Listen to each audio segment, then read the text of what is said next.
د کهانۍ شروعات د ایرن نومي کس نه کیږي کوم چې یو ریګستان ته د هایکینګ دپاره راغلی وي. د ایرن نوي ځایونه ایکسپلور کول ډیر خوښیږي، خو نن چې کوم ریګستان کې روان وي دې کې د لرې لرې پورې آبادي نه ښکاري. خیر په لاره کې د ایرن نظر په یو دوو جینکو باندې ولګي. کومونه چې لاره غلطه شوې وي نو ایرن ورته آواز ولګوي او بیا چې د دیو خواله ورشي نو د نقشې په ذریعه باندې دیو ته لاره سیده کړي. په دې باندې د ایرن او د دې جینکو دوستي جوړه شي او بیا دا درې واړه مخکې روان شي.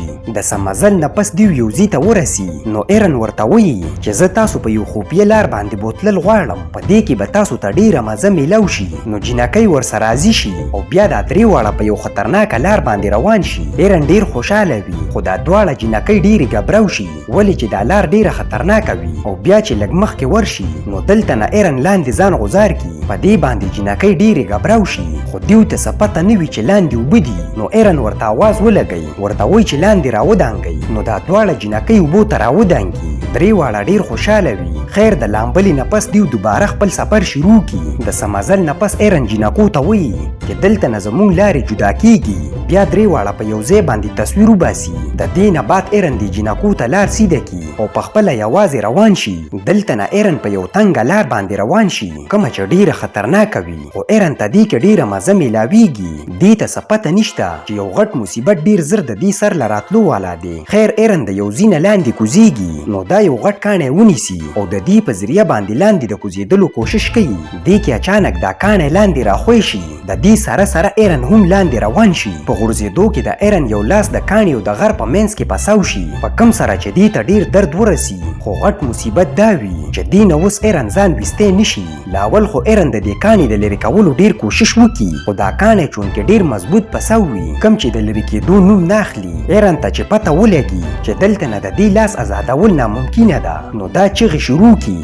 د دې دا خیال وي چې زما چغې به هغه جینکۍ واوري او د مدد دپاره به راشي، خو دې ته څه پته نه وي چې دا یو داسې ځای کې پساو دی چېرته نه چې د دې اواز وتی نشي. لږ ټیم پس ایرن ته پته ولګي چې دلته کې څوک زما د مدد دپاره راتلی نشي. نو دا د خپل سامان نه یو چاقو راواخلي او د دې په ذریعه باندې دا کاڼی تراشل شروع کړي. دا کاڼی ډیر مضبوط وي او د دې تراشل ډیره مشکله وي. د ایرن غټه بدقسمتي دا وي چې د دې ښی لاس پسو وي او په ګس لاس باندې کاڼی تراشل هم مشکله وي. بیا هم ایرن لګیا وي. په دې ټیم کې د ایرن د لاس نه چاقو غورځېږي. د دې لاس او خپې چونکې چاقو ته نه رسي، خو بیا د یو ډکي په مدد سره په څه ناسه طریقه باندې دا چاقو راواخلي او دوباره دا کاڼی تراشل شروع کړي. دغه شانته کې ایرن مسلسل لګیا وي نو دې باندې شپه ولګي. ایرن چونکې ډیر ستړی شوی وي نو دا خوب کول غواړي. ایرن یو رسۍ راواخلي او دې کاڼي پورې وتړي. بیا دې رسۍ باندې ځان وتړي نو دې ته لږ ارام میلاو شي. دغه شانته کې شپه تیره شي. په سباله چې د ایرن سترګې کولاو شي نو دا ډیر بېوسه ناست وي.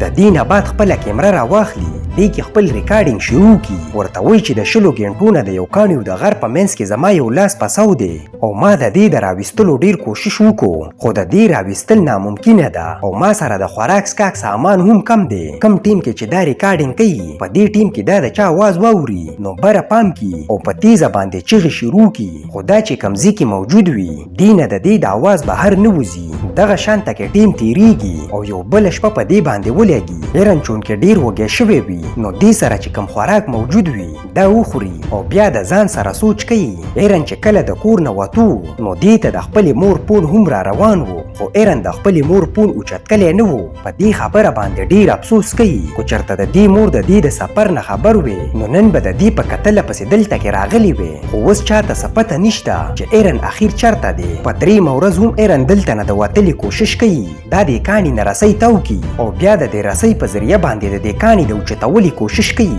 خو دا کاڼی چونکې ډیر مضبوط پسو وي د دې هر یو کوشش ناکامه وي. ایرن ته پته ولګي چې دا کاڼی دلته نه د وتلې نه دی. د دې نه بعد چې اوبه چک کړي نو دې سره اوبه هم ختمې شوي وي. ایرن چې اسمان ته وګوري نو بره یو مرغۍ روانه وي کومه چې روزانه په دې ټیم د دې د پاسه اوړي او دلته کې نور صرف د 15 منټو دپاره راځي. ایرن چونکې ډیر وږی شوی وي نو دا یو ډیره خطرناکه فیصله وکړي. دا خپل لاس کټ کول غواړي او د یو رسۍ په ذریعه باندې خپله مټه وتړي او بیا چاقو په خپله مټه باندې کیدي او دا چاقو چونکې ډیر پڅ وي نو دې باندې د دې چمړه هم نه کټ کیږي. په دې باندې ایرن نور هم خفه شي. دغه شانته کې ټوله ورځ تیره شي. ایرن چونکې ډیر ستړی شوی وي نو دې ته خوب ورشي او بیا ورته خپله فیملی یادیږي. په دې ټیم کې بره یو ګڼه وریځ راشي او باران شروع شي. ایرن سره چونکې اوبه ختمې شوي وي نو دا دې باران ته ډیر خوشحاله وي خو باران دومره سیوا وي چې دا اوبه د دې خوا کې جمع کېدل شروع شي. اوبه دومره په تیزۍ کې سیوا شي چې دې کې ایرن پوره ډوب شي خو د اوبو کې چونکې د کاڼي وزن ډیر کم وي نو د دې په ذریعه باندې دا د دې کاڼي د لرې کولو کوشش کوي او بیا د اوبو کې لاندې ډوب شي او ډیر په محنت سره دا کاڼي وباسي او په منډه باندې د اوبو نه وځي. بیا د خپل ګاډي خواته لاړ شي. اصل کې دا د ایرن یو خوب وي. دا اوس هم دغه کاڼي کې پساو دی.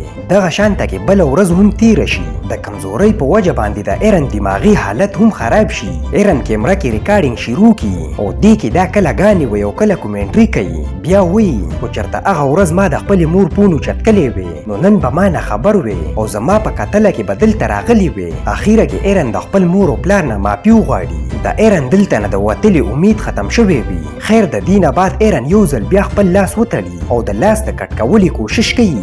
دې سره چې کم چاقو وي دا چونکې ډیر پڅ شوی وي نو ایرن دا چاقو په خپل لاس کې خښ کي.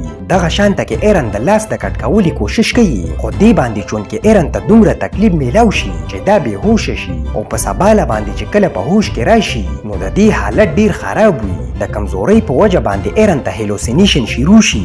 دا یو وړوکی ماشوم ویني کوم چې د دې را روان مستقبل وي یعنی د دې کېدو والا زوی دی. په دې باندې ایرن ډیر زیات خفه وي او یو ځل بیا راپاسي او د خپل لاس د کټ کولو کوشش کوي. دا خپل لاس تاو کی. د دې په تاویدو سره د دې دا ډوکې مات شي او بیا چې دې سره کم چاقو وي نو د دې په ذریعه باندې دا غوښه کټ کول شروع کی. دغه شانته کې ډیر په تکلیف سره دا خپل لاس کټ کی. د لاس په کټ کېدو سره ایرن ډیر حیران وي او بیا د خپل لاس نه یو تصویر واخلي او دلته نه روان شي. د دې نه بعد چې کله د دې غار نه راوځي نو ایرن باندې نور چونکې ډیر ښه لګي. لاندې د دې نظر په اوبو باندې ولګي نو د یو رسۍ په مدد سره لاندې ورکوز شي او بیا د اوبو کې ځان راوارتوي. ایرن چونکې ډیر تږی شوی وي نو دا ګنده اوبه هم وڅکي. د دې نه بعد ایرن دلته نه روان شي. د څه مزل نه پس داسې کسان وویني کوم چې د هایکنګ دپاره راغلي وي نو ایرن ورته اواز ولګوي. دا کسان چې د دې خواته راشي او د دې حالت چې وویني نو ریسکیو ټیم سره رابطه وکړي او په لږ ټیم کې هلیکاپټر راشي. دیو ایرن هسپتال ته یوسي. خیر څه وخت پس ایرن ټیک شوی وي. دی واده هم کلی وي او د دې یو ماشوم زوی وي. دا یو رښتینې کهانی ده او دا هغه ایرن دی کوم چې شپږ ورځې دغه غار کې پسو و. ایرن یو ډیر خوش قسمته انسان وي ولې کو چېرته په پیله ورځ باندې دی خپل لاس کټکلی وي نو د ډیرې وینې په تلو سره به ایرن مړ وي او کو چېرته دی خپل لاس کټکلی نه وي نو د ولږې او د تندې نه به ایرن مړ وي. خو په صحیح ټیم باندې ایرن خپل لاس کټ کو. کوم ټیم کې چې ایرن ډیر کمزوری و د دې وجې نه بچ شو. د دې نه بعد هم ایرن خپل د هایکنګ شوق لري خو اوس چې چېرته هم ځي نو خپل لوکیشن او خپله پته لیکي. په دې باندې زموږ کهاني ختمیږي. کو ویډیو مو خوښه شوي نو لایک یې کړئ او چینل ضرور سبسکرایب کړئ.